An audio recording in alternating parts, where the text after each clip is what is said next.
¿Cómo empezaron con esto? ¿Cómo trabajaban? Fue un proceso bastante difícil. En cuestión de meses, contratamos a 80 personas en total que tuvieron que trabajar juntas, algo que no siempre es fácil. Tuvimos grandes dificultades, digamos, entre los europeos y los americanos.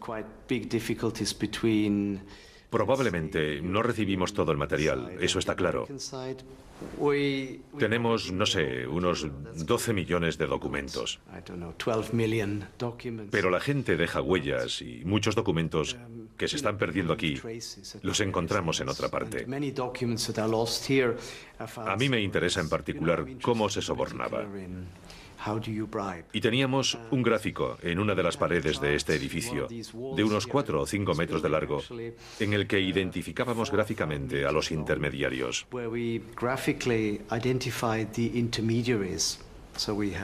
Teníamos miles de transacciones, cientos de grupos que hacían pagos ilegales, pero curiosamente solo unas docenas de intermediarios. Lo que conseguimos con nuestro enorme gráfico fue establecer las líneas e identificar los elementos centrales. A la gente que era fundamental para hacer todo esto posible.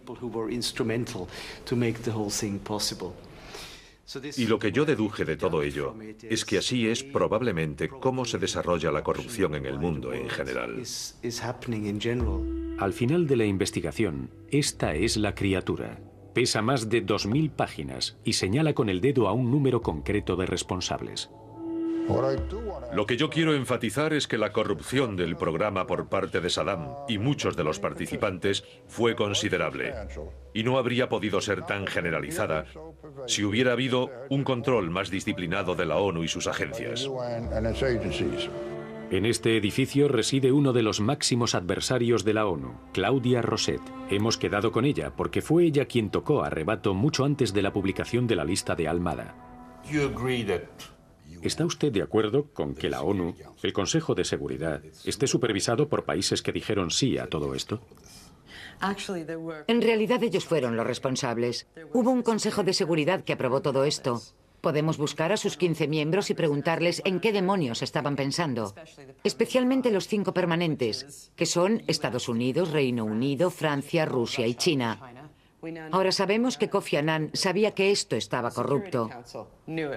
El Consejo de Seguridad sabía que esto estaba corrupto, pero siguieron con la farsa ante la opinión pública. Y si había una persona responsable de ponerse en pie y decirle a la opinión pública que el programa estaba terriblemente corrupto, era el secretario general. ¿Por qué? Porque él es quien está ahí para imponerse a los intereses de los diferentes Estados miembros y para decir, aquí tenemos algo que afecta a la integridad de esta institución, a las Naciones Unidas. Y esto es lo que está mal. Eso es lo que Kofi Annan debería haber hecho. Por derecho, era su obligación y su responsabilidad. Si había alguien responsable de todo, era él. As Chief Administrative Officer, I have to take responsibility for the findings revealed, both in the implementation of the program and more generally in the functioning of the Secretariat.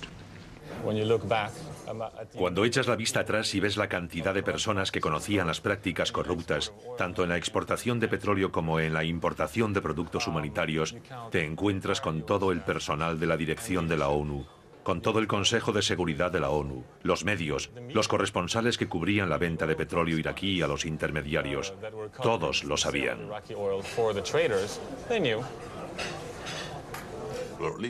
Al menos el propio Volcker reconoció que la labor que había que hacer era política y que había que encontrar cabezas de turco para calmar el aullido de los lobos de la prensa conservadora. Mr. Bernard Savon, in fact, did repeatedly solicit oil allocations for a small trading company called AMAP.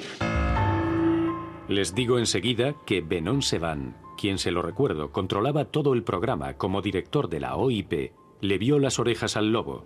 Abandonó precipitadamente Nueva York la víspera de la publicación del informe y vive hoy en su país natal, en algún lugar de Chipre. Proclama su inocencia, pero jamás ha atendido nuestras peticiones. Solo se ha señalado a una persona que pertenecía a las Naciones Unidas, Benon Sevan. ¿Puede pagar un hombre por toda la organización? ¿Cuál es su punto de vista? Yo creo que es mucho más complicado. Si leen el informe, tenemos un primer apartado de 500, 600 páginas que empiezan con el Consejo de Seguridad y dicen lo mucho que se equivocó el Consejo.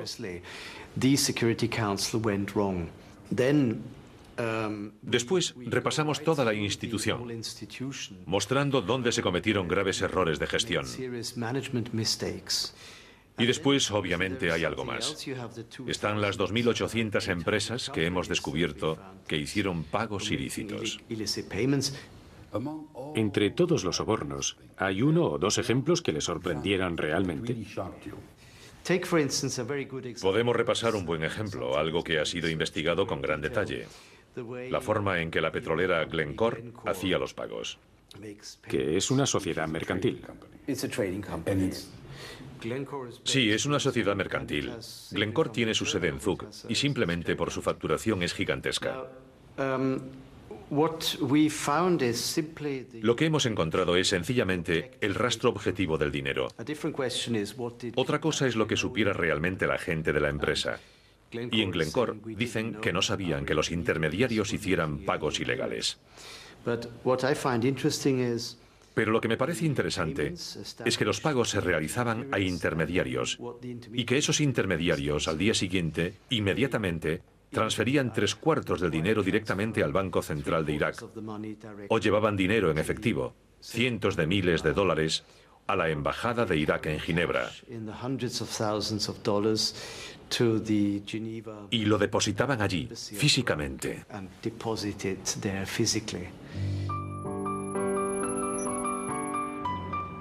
Aquí estamos pues, en el lago Sugersee, junto al que se encuentra la pequeña localidad medieval de Sud.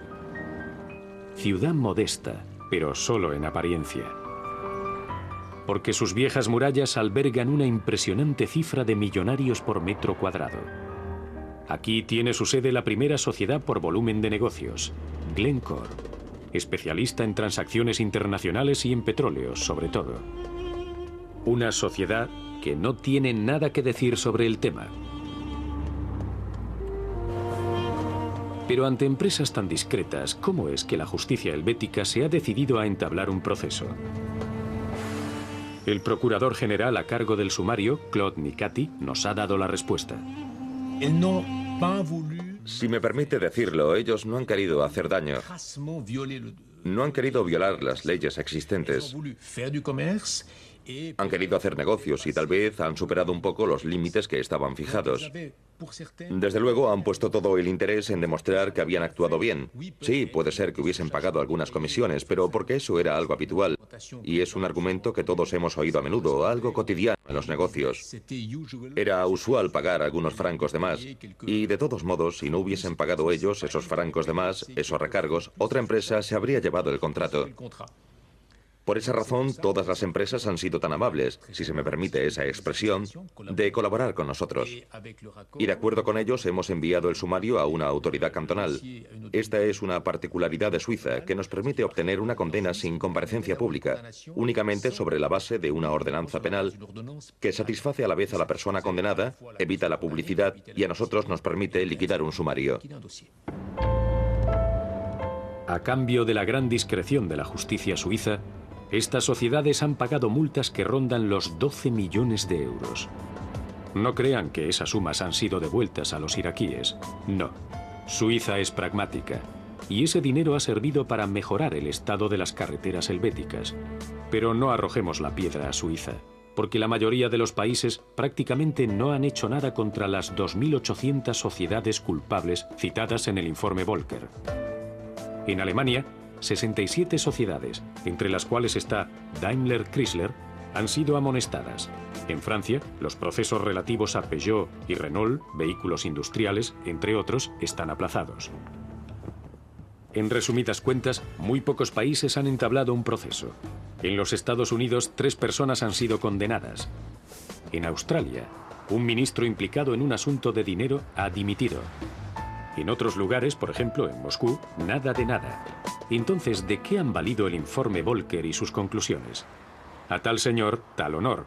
Hemos venido al despacho de Paul Volcker, en el Rockefeller Center, en pleno corazón de Nueva York. ¿Considera que su informe ha alcanzado el objetivo que se había marcado? Lo hicimos bastante bien, en mi opinión. Tenemos mucha información. Tenemos un informe de 2000 páginas. Alguna gente está terriblemente avergonzada. Tenemos algunos casos importantes. Australia, India, posiblemente Francia, Reino Unido, por todas partes, Estados Unidos.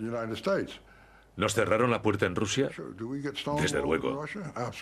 ¿Nos cerraron la puerta en China? Yo no diría que nos la cerraron. No lo intentamos realmente.